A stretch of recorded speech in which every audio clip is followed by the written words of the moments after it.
My name is Hila, and I'm a master's student in the Ocean Biooptics and Vision Laboratory in Israel Oceanography and Immunological Research Institute. And I'm also a master's student in the Department of Evolutionary Biology in the University of Haifa.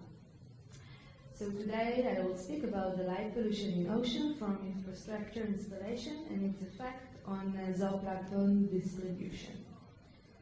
As you can see in this picture, most of the human communities are concentrated near aquatic areas, what led me to ask the questions, how this artificial light, how this light pollution affect on the aquatic life. In this slide, you can see two graphs that were made by Warren et al. In 2003. The left one is a graph that presents measurement of light on land. And there's two things I want to mention. There is a peak at 589 nanometers, which is the yellow color, and the line graphs represent light pollution, and it's just between the starlight and the moonlight. The gap between the starlight and the moonlight is a cue for zooplankton to make diurnal vertical migration, DVM. The right one represents penetration of light in the water. And there's two things I want you to mention in this graph. There is one peak at 480, which represents phytoplankton, and the second is in 589 nanometers, which represents sand and minerals. 500, I want to remind you that 589 nanometer is the most abundant wavelength in artificial light. So when I started master, I was looking for previous research that was made about the influence of light pollution on the aquatic life. And I didn't find a lot of research, but I will show you now three main research that was made. The first one was made by Moore et al. In 2011, and he studied the effect of light pollution on the amplitude of DVM in zooplankton. This study was made at Boston in Lake Waban, and the results was showed that urban light pollution decreased the amplitude of the DVM in Daphnia species. The second one was made by Burning et al. In 2014, and he checked the effect of light pollution on the melatonin rhythm in this fish, the European thrush. And they found that even in the smallest amount of one lux, the melatonin rhythm is inhibited.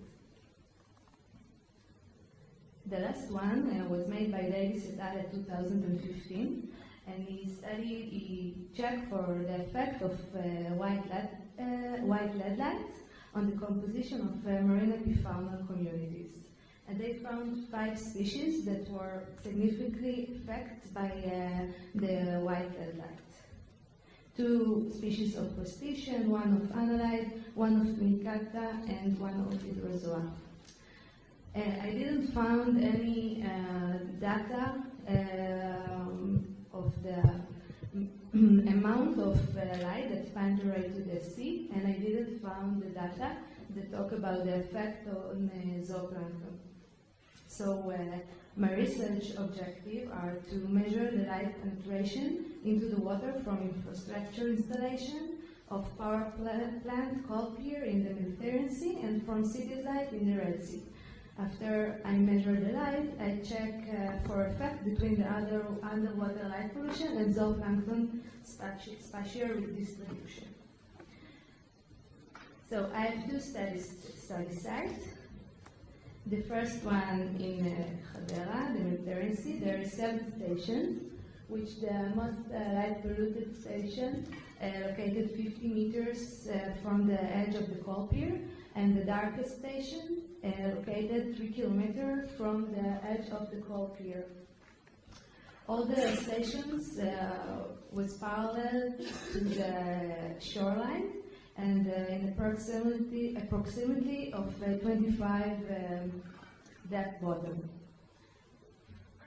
In another situation is a little bit different. There is 10 stations that spread all over the bay with different bottom depth. In every station, I lower down volumeter to check for the UV visible light, 300 to 800 nanometers. In every station, I always zooplankton net, and after that, I count the zooplankton for richness and abundance.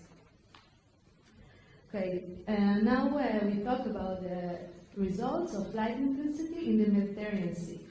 So you can see two graphs. This graph is represent the light in the light polluted station, and graph B represent the light in the dark station. So, as Amit said before, the zooplankton sensitivity to light is between 10 in minus 8 to 10 in minus 10.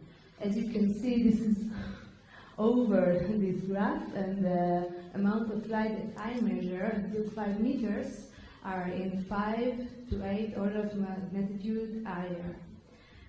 The most abundant wavelength is 580 nanometers.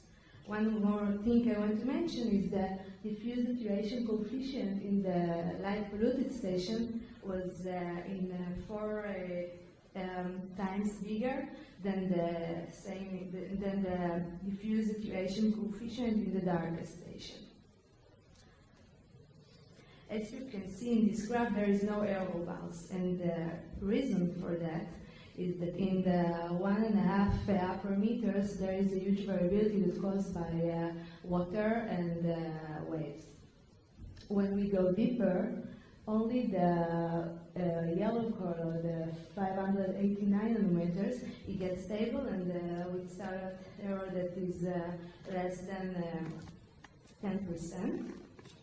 And this is because the data of this wavelength was bigger than the instrument sensitivity.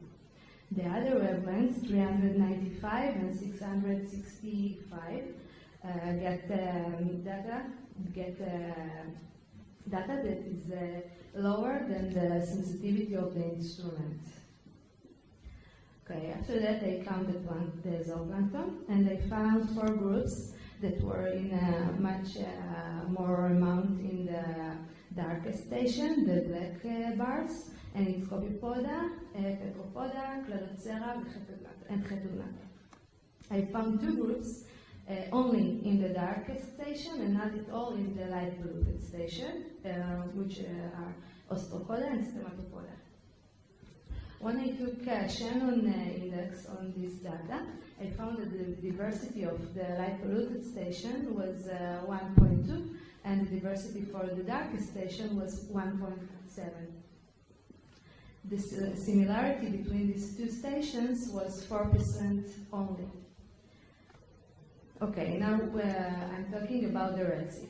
So, in these 2 graphs, again, the first one is the light polluted station, which I choose this one to analyze, and the second, B, is the darkest station, which I choose this one, 7, which is stationary for the people that know. So the y-axis in the graphs are in a unit in 10 in minus 4. The instrument sensitivity is 10 in minus 5, so all the data you can see here is bigger than the instrument sensitivity. But one more thing is that we can see here, this is the trend in the yellow one, is much more clear, much less clear than in the Mediterranean Sea. When I count the zooplankton, I found a few groups that I found them only in the light polluted stations and in the station, and a few groups that I found only the darkest station.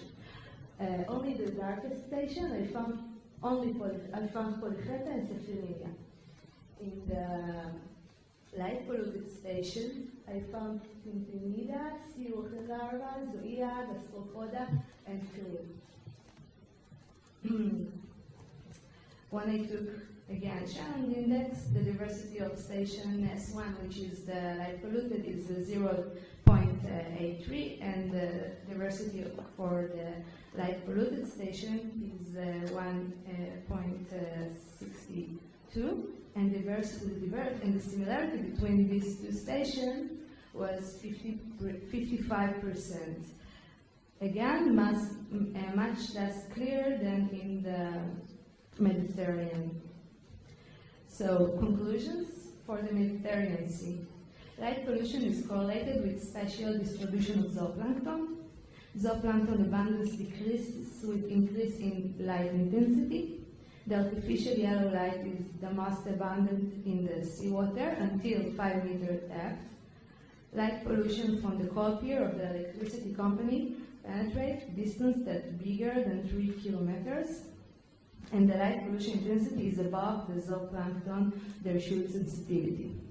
In the Red Sea, because it's ongoing research, there is need to analyze more stations and see what we will get when we compare between stations that the light intensity between them are bigger. I want to thank Dr. Amit Lerder, my supervisor. I want to thank Dr. David Ilus from Bar Ilan University, Rami Tzadok, which is the skipper that I work on this boat in the Mediterranean, and Ras Tamir from Bar Ilan University. I want to thank the founding agency, the Ministry of National Infrastructure, Energy and Water Research, and the Ministry of Science, Technology and Space. I want to thank the members in my lab, Timrat Aniado, Ben Greenberg, Jimena Dubiski-Velasquez, and I want to thank Iftach Ber, which is the fisherman that I work on this boat in the Red Sea, and I took this picture last week, so it's very fresh. And I want to thank you for listening, and I want to thank the organizer for giving me the opportunity to talk to you.